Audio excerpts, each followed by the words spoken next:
어버이 주일입니다. 우리 부모님의 은혜를 생각하는 것은 날마다 해야 될 일이죠. 어찌 오늘 하루만 기억해야 될 일이겠습니까? 날마다 생각하고 또 부모님의 그 사랑을 기억해야겠지만 오늘 어버이 주일을 맞이해서 좀 더 특별한 마음으로 우리 부모님의 은혜를 돌아보고 또 어떻게 보답할 것인가를 생각하는 그런 시간이 되었으면 합니다. 아마 성도님 중에는 또 우리 부모님이 벌써 다 하늘나라에 가신 분들도 계실 것입니다. 그러나 우리에게는 다 영원한 아버지가 계시지 않습니까? 우리 하나님 아버지가 계십니다. 그래서 오늘 이 함께 나눌 말씀이 우리 부모님을 향한 마음, 또 나아가서 우리 하나님 아버지를 향한 마음이라는 것을 기억하시고 우리가 어떻게 부모님을, 우리 육신의 부모님, 우리 하나님 아버지를 어떻게 공경할 것인가 함께 말씀을 통해서 살펴보며 우리의 삶을 또 다시 한번 돌아볼 수 있기를 바랍니다. 여러분, 우리는 다 대부분의 오늘 여기 이렇게 많은 분들이 다 부모인 것 같습니다. 여러분, 부모란 어떤 존재입니까? 우리 시온 찬양대의 찬양의 가사에서도 나타난 것처럼 부모님은 하나님을 대신하는 존재입니다. 그리고 우리에게 생명을 주신 분이죠. 그리고 우리에게 모든 것을 거저 주시는 분이 부모님입니다.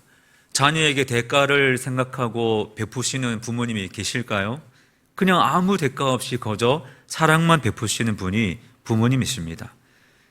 자기 생명을 내어놓기까지 사랑하시는 그 사랑이 부모님의 사랑인 것이죠. 제가 언젠가 서점에 들러서 책을 살펴보는 중에 한 권의 책이 눈에 들어왔습니다. 그 제목이 이렇습니다. 오지게 재밌게 나이듦이라는 책이었습니다. 오지게 재밌게 나이듦. 제목이 궁금해서 제가 책장을 몇 장 넘기다가 이 책은 사야 되겠다 싶어서 책을 사서 읽었습니다. 그 지은이가 영화 감독이었습니다. 다큐멘터리를 촬영하는 영화 감독이었는데 그분이 촬영한 영화가 다큐멘터리 영화 제목이 칠곡 가신 아들이라는 영화였습니다. 그 책을 사서 읽으면서 그 영화가 궁금해서 제가 좀 찾아봤습니다. 그 2019년도에 개봉한 다큐멘터리 영화였는데 그 가시나라는 이 이름을 좀 이게 어감이 좀 안 좋지 않습니까? 근데 그 의미가 있더라고요. 가시나라는 뜻이 무엇이냐면 가장 시작하기 좋은 나이, 이렇게 새롭게 해석을 했습니다. 그 칠곡에 있는 어르신들을 보면서 그분들이 늦지 않았다, 가장 시작하기 좋은 나이다, 그런 의미를 담은 것 같습니다. 내용을 짧게 말씀을 드리면 경상북도 칠곡군 양옥면에 있는 어르신들이 주인공들입니다.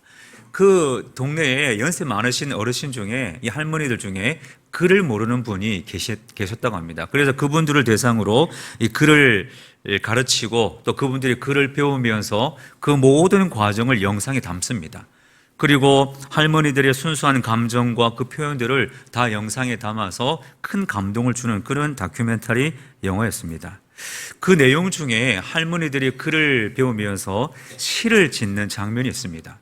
할머니들 한 분 한 분이 다 시를 짓는데 그 시 하나하나가 큰 감동입니다. 아마 유튜브나 네이버에 검색해 보시면 어렵지 않게 시를 확인할 수 있을 텐데, 제가 그 할머니들의 시 중에서도 제가 굉장히 개인적으로 감동받은 시가 있습니다. 강금연 할머니라는 분이 지은 시인데 그 시의 제목이 아들아입니다. 아들아.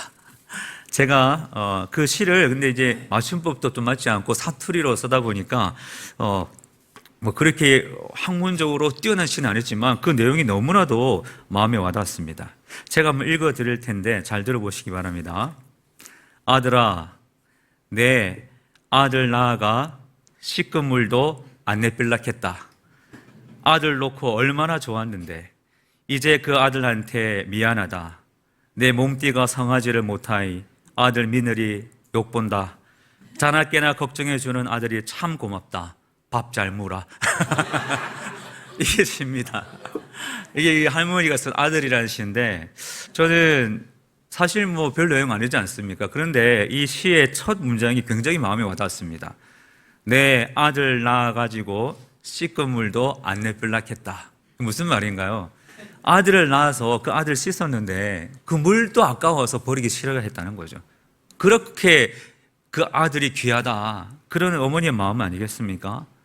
서정우라는 분이 쓴 명태라는 작품이 있습니다. 시골에 사는 홀어머니가 장사를 하면서 외아들을 키우는 그런 내용입니다. 이 아들이 이제 서울에서 공부를 하는데 어머니의 소원은 딱 한 가지, 아들이 잘 되는 겁니다. 서울에서 공부하는 아들이 방학을 맞이해서 집에 내려오면 어머니는 뭐 넉넉하지 못한 형편이기 때문에 늘 동태찌개를 끓여서 아들에게 이 밥상을 차려 주었습니다. 그래서 그 동태찌개를 함께 먹으면서 항상 머리는 어머니가 드시는 거죠. 몸통은 누구의 몫일까요? 아들에게 주는 거죠. 매번 그렇게 합니다. 그러면서 이 어머니의 이 밥상을 받는 아들이 미안하잖아요. 그래서 어머니에게 몸통을 어머니가 드시고 제가 머리를 먹겠습니다. 그렇게 한석구 말로 해도 어머니는 말을 듣지 않습니다. 그러면서 하시는 말씀이 고기는 머리가 맛있다. 그렇게 얘기하는 거죠. 고기는 머리 부분이 더 맛있다. 그것을 어두진미라고 한다. 그냥 너가 몸통을 먹거라. 그렇게 하면서 계속 몸통을 드시는 겁니다. 이 머리를 드시는 겁니다. 그 아들이 장성하고 가정을 이루고 이제 아이를 낳아서 부모가 되었습니다. 그 아이를 낳고 첫 명절을 맞이해서 어머니 집을 방문했죠. 여전히 어머니는 동태찌개를 끓여서 아들에게 주십니다. 그러면서 역시나 어머니는 머리를 드시고 몸통은 아들에게 드리는 거죠. 그런데 아들이 급하게 그 그릇을 바꿉니다. 머리를 자기가 가져오고 몸통을 어머니에게 드리죠. 그러면서 아들이 어머니에게 이렇게 말합니다. 어머니, 저도 이제 동태 머리 부분의 맛을 압니다. 진작 이 맛을 알지 못해서 정말 죄송합니다. 그렇게 이제 고백했다는 겁니다. 그러니까 어머니의 마음이 그런 거죠. 그냥 더 주고 또 주고 퍼주고 다 퍼줘도 그 모자라는 모든 것을 다 주고 싶은 마음이 어머니의 마음 아닙니까? 여러분, 오늘 제가 두 가지 예화를 드렸는데 이 두 가지의 예화 속에서 우리는 부모님의 마음을 알 수가 있습니다. 이것이 부모님의 마음이죠. 그 사랑을 받고 우리가 다 이 자리에 있지 않습니까? 저도 마찬가지죠. 이런 부모님에 대해서 성경은 말씀합니다. 내 부모를 공경하라고 말씀합니다. 내 부모를 공경하라. 이것은 하나님의 명령입니다. 부모를 공경하라는 이 말씀이 대표적으로 기록된 곳이 십계명입니다. 어떤 분의 십계명을 방파제라고 비유하더라고요. 방파제가 무엇입니까? 거센 파도를 막아주는 것이 방파제죠. 우리가 십계명을 하나님의 말씀으로 받고 이 말씀을 순종하며 지키며 나아갈 때에 우리가 세상 풍랑으로부터 우리를 지켜주는 것과 같은 그 방파제와 같은 말씀이 십계명이라는 것이죠. 이 십계명에 기록된 곳이 출애굽기 20장과 신명기 5장입니다.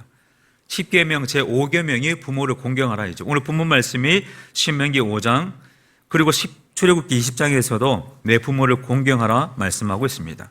신약 성경 에베소서 6장 2절 말씀에도 내 부모를 공경하라고 말씀하고 있습니다. 여러분 기억하십시오.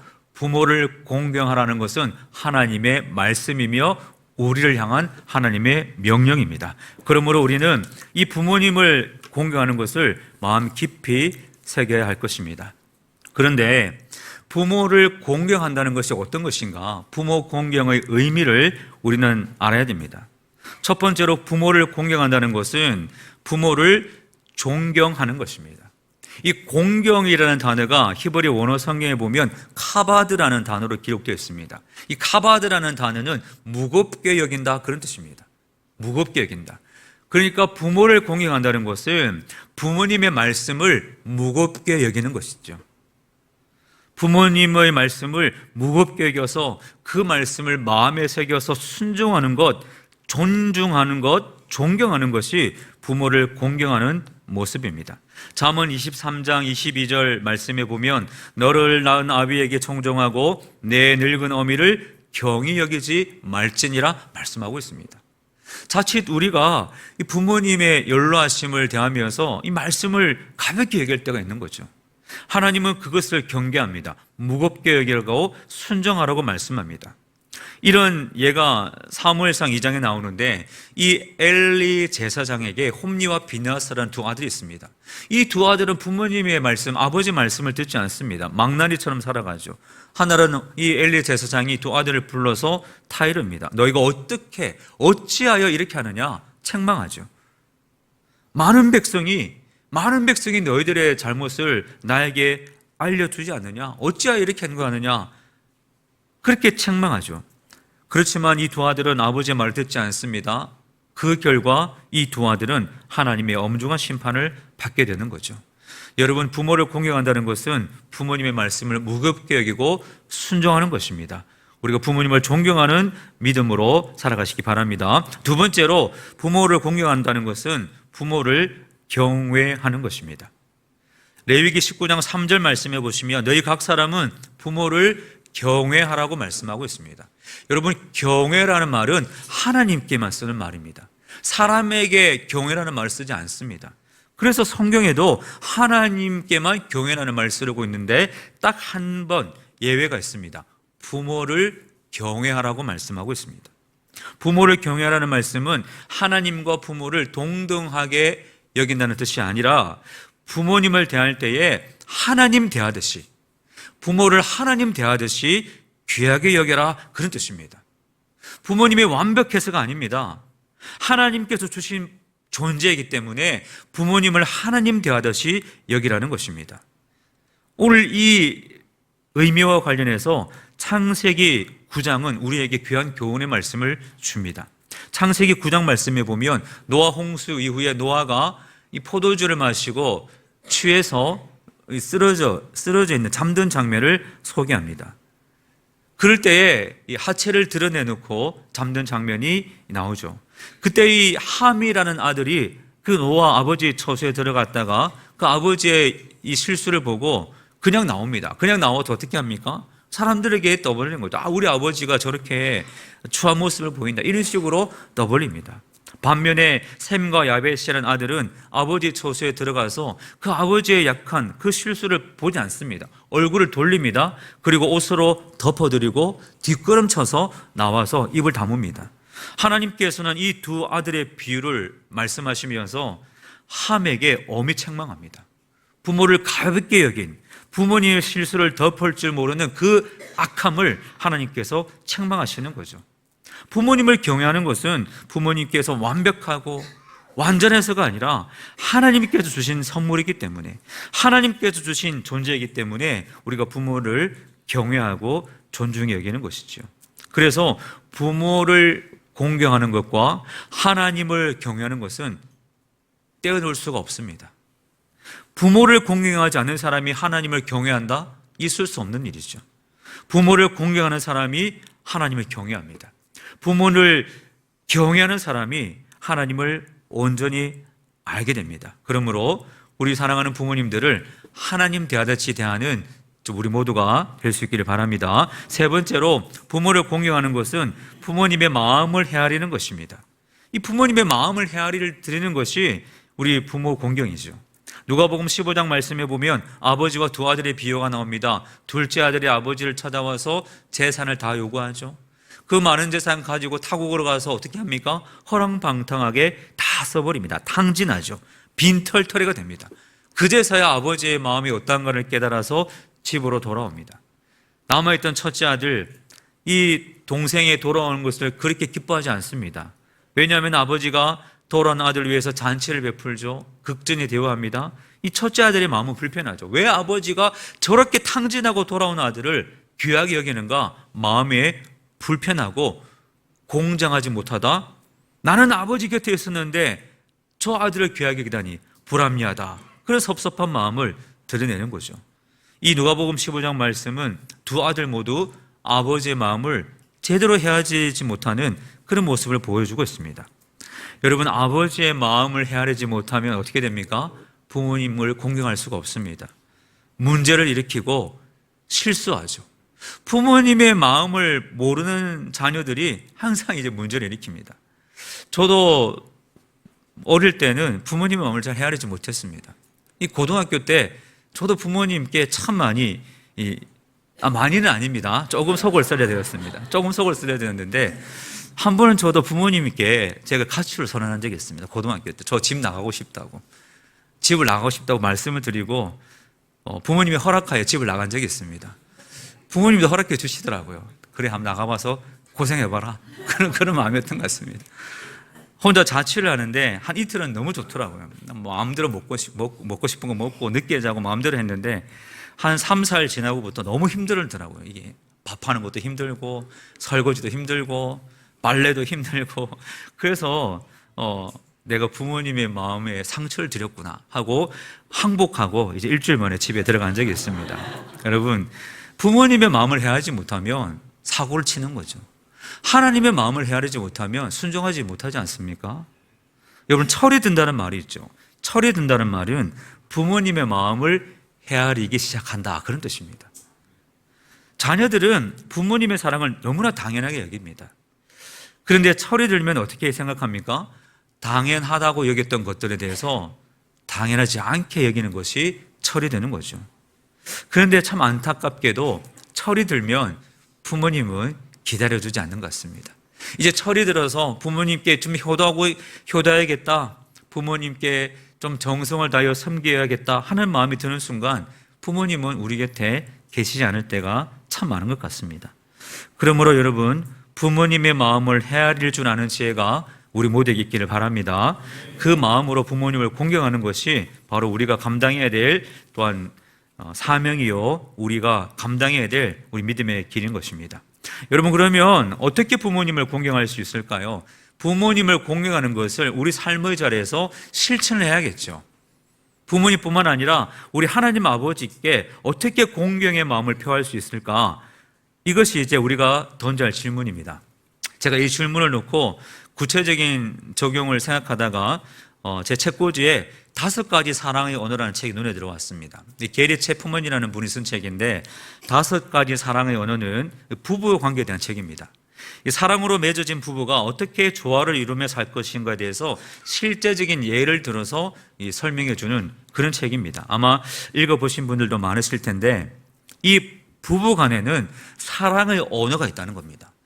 그 사랑의 언어가 5가지로 요약할 수 있는데 인정하는 말, 함께하는 시간, 선물, 봉사, 스킨십, 이 5가지가 사랑의 언어라는 겁니다. 그래서 각자에게는 제1의 사랑의 언어가 있다는 거죠. 어떤 사람은 인정하는 말을 굉장히 듣고 싶어 합니다. 그런데 남편은 이 아내의 사랑의 언어를 모르니까 이걸 하지 못하는 거죠. 엉뚱한 방법으로 사랑을 표현하는 겁니다. 어떤 아내는 함께하는 시간이 가장 중요한 사랑이 언어인데 이 남편의 이 사랑의 언어를 알지 못하면 이것을 실천하지 못한다는 거죠. 그래서 저마다의 제1의 사랑의 언어를 깨닫고 서로 적용하고 서로 그렇게 그 사랑을 베풀어 주는 것이 행복한 부부 관계를 이루는 모습이다 하는 것이 책의 내용입니다. 저는 부모에게 효도하는 것도 마찬가지로 생각합니다. 이 5가지의 사랑의 언어를 우리 부모님들께 잘 적용하는 것이 공경의 구체적인 모습이라고 생각해 보았습니다. 여러분, 부모님을 향해서 인정하는 말을 하십시오. 부모님에게 감사의 말을 표하시기 바랍니다. 언젠가 우리가 시간이 지나면서 우리의 말이 거칠어질 때가 있습니다. 부모님께 함부로 말할 때가 있죠. 오늘 그 말을 멈추고 부모님께 인정하는 말, 부모님의 귀에 듣기에 좋은 말을 들려주시기 바랍니다. 한 가지 유머가 있는데 어느 날 부부가 대화를 나누고 있습니다. 대화를 나누는 중에 아내가 남편에게 묻습니다. 당신은 이 세상에서 가장 좋아하는 사람이 누구야? 번호를 매겨봐. 1번부터 번호를 매겨봐. 그렇게 얘기했죠. 남편이 대답합니다. 1번은 당신이고 2번은 사랑하는 우리 딸, 3번은 당신같이 예쁜 딸을 낳아주신 장모님이고 4번은 우리 집 강아지 해피, 5번은 우리 어머니. 이렇게 대답을 했습니다. 그런데 안타깝게도 이 대화를 어머니가 듣고 말았습니다. 다음날 시어머니가 식탁 위에 이렇게 메모를 남겼습니다. 1번 보아라, 5번 외출한다. 이렇게 말을 했다고 합니다. 여러분, 부모님 귀에 좋은 언어를 들려주시기 바랍니다. 사랑한다는 고백을 드리고 감사의 고백을 올려드리시기 바랍니다. 부모님이 안 계십니까? 우리 하나님 아버지께 우리의 감사를 표하시기 바랍니다. 그것이 공경인 것이죠. 둘째, 함께하는 시간을 가지십시오. 부모님과 추억을 많이 남기시기 바랍니다. 휴가를 같이 간다거나 식사를 한다거나 그런 시간들을 많이 가지시기 바랍니다. 제가 설교를 준비하면서 이번 어버이 주에는 좀 저에게 좀 남다른 그런 시간이었습니다. 왜냐하면 제 아버지가 작년 12월 달에 먼저 천국에 가셨거든요. 그래서 말씀을 준비하면서 생각해 볼 때에 그래도 감사한 것이 이 아버지와 함께하는 시간이 나름 있었습니다. 저는 휴가를 보낼 때에 늘 아버지, 어머니와 함께 보내기 위해서 노력을 했습니다. 그래서 시간을 보내면서 같이 아버지와 낚시도 하고 같이 식사도 하고 그런 시간을 보냈는데, 그나마 그 시간, 그 추억들이 남아있다는 것, 회상할 수 있는 추억들이 남아있다는 것이 참 감사한 이유가 되었습니다. 여러분, 하나님과 함께하는 시간, 부모님과 함께하는 시간을 많이 남기시기 바랍니다. 그것이 공경의 모습입니다. 그리고 부모님께 선물하는 것도 중요하고, 또 부모님이 필요한 것들을 살펴서 봉사하는 것도 중요하고, 또 부모님과의 스킨십, 악수하고 안아드리고 함께 그런 삶을 나누는 것도 부모 공경의 귀한 모습일 것입니다. 이렇게 부모님을 공경할 때 성경은 약속합니다. 분명하게 약속합니다. 부모를 공경하라, 그리하면 내가 생명이 길고 장수하리라 약속하고 계십니다. 이 부모 공경의 약속 있는 첫 계명이니 네가 잘되고 땅에서 장수하리라 약속하고 계십니다. 사랑하는 여러분, 우리가 이 하나님의 약속의 말씀을 다 받아 누리는 복을 누리시기를 바랍니다. 오늘 골로새서 3장 20절 말씀에 보면 자녀들은 모든 일에 부모에게 순종하십시오. 이것은 주님을 기쁘게 해드리는 일입니다 말씀하고 있습니다. 부모님을 기쁘게 해드리는 것이 하나님을 기쁘게 해드리는 일입니다. 하나님을 기쁘게 해드리기 원하십니까? 부모님을 공경하시기 바랍니다. 부모 공경, 하나님의 사랑은 떼놓을 수가 없습니다. 예수님께서도 십자가를 지실 때에 그 사랑하는 어머니 마리아를 제자 요한에게 맡기지 않았습니까? 보라 내 어머니라 말씀하시면서 그 어머니의 마지막을, 그 노후를 요한에게 맡기셨습니다. 오늘 우리가 어버이 주일을 맞이해서 성경에서 말하는 바 부모 공경에 대한 말씀을 나누었습니다. 우리 교회가 우리 부모 세대, 우리 이 자리에 함께하는 우리 부모 세대의 헌신과 수고를 기억하시고 우리 교회의 우리 부모님들 잘 섬기시고 또한 축복하고 또 많이 사랑을 베푸는 우리 교회가 될 수 있기를 바랍니다. 그리고 우리 부모님을 공경하든 하나님을 공경하고 또한 하나님을 사랑하든 부모님을 사랑하는 마음으로 살아가셔서 우리 교회가 또 복이 넘치고 은혜가 넘치고 사랑이 넘치는 그런 아름다운 교회로 날마다 세워지는 그런 복된 교회가 될 수 있기를 예수님의 이름으로 간절히 축원드립니다. 기도하겠습니다. 하나님 아버지, 오늘 함께 어버이 주일을 맞이해서 하나님 앞에 예배드리게 하심을 감사합니다. 내 부모를 공경하라 하신 말씀을 마음에 새깁니다.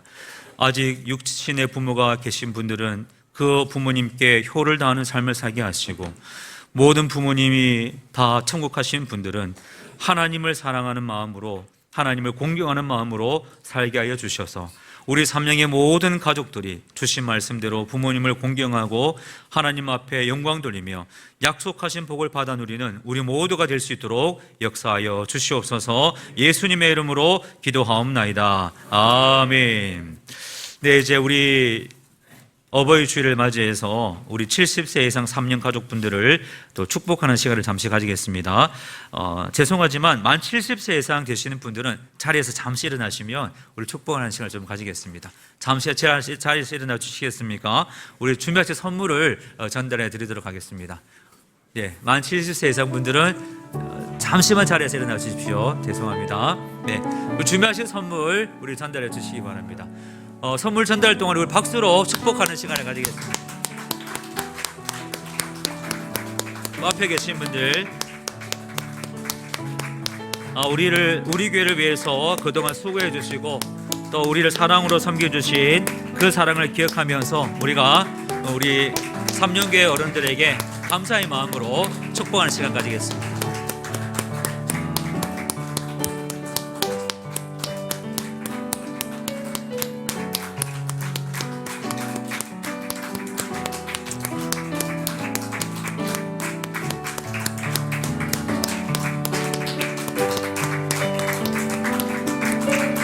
네.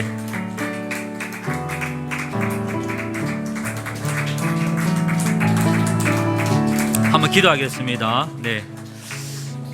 제가 우리 가족들을 위해서 한번 기도하겠습니다. 하나님 아버지, 우리 대구 삼령교회에 귀한 부모님들을 허락하여 주셔서 감사합니다. 우리 부모님들의 헌신과 수고가 있었기에 지금까지 우리 교회가 평안하여 든든히 설 수 있었음을 고백합니다. 그 모든 오랜 시간 동안 흘린 땀방울과 기도의 눈물을 기억하여 주셔서 아버지 하나님, 노년에 더욱더 강건하게 하시고 하나님이 주신 은혜로 늘 승리하며 살아갈 수 있도록 인도하여 주시옵소서. 평안을 더하여 주시고 기쁨을 더하여 주시고 아버지 하나님, 날마다 주님 주신 은혜 속에서 감사하며 영광 돌리며 함께 행복한 믿음의 여정을 끝까지 감당할 수 있도록 주님께서 동행하여 주시옵소서. 하나님께서 인도하여 주실 줄 믿사오며 예수님의 이름으로 기도하옵나이다. 아멘. 이제 다 함께 자리에서 일어나셔서 오늘 말씀을 생각하며 하나님 앞에 찬송으로 영광 올리겠습니다.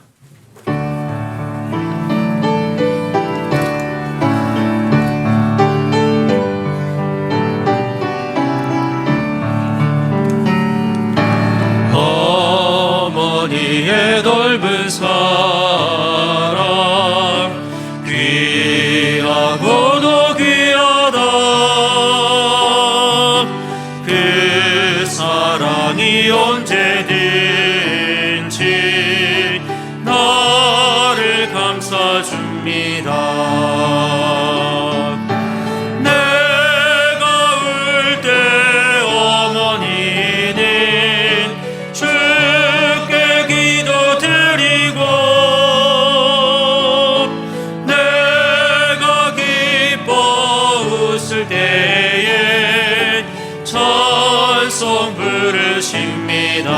아침 저녁 읽으시던 아침 저녁 읽으시던 어머니의 성경책 손때 남은 구절마다 못을 본 듯합니다. 믿는 자는 누구든지 영생함을 얻으리. 들려주신 귀한 말씀 이제 힘이 됩니다. 홀로 누워 괴로울 때 헤매다가 지칠 때 부르시던 찬송 소리 귀에 살아옵니다. 반석에서 샘물 나고 황무지에 꽃 피니 예수님과 동행하면 두려울 것 없어라. 온유하고 겸손하며 올바르고 굳세게 어머니의 뜻받들어 보람있게 살리라.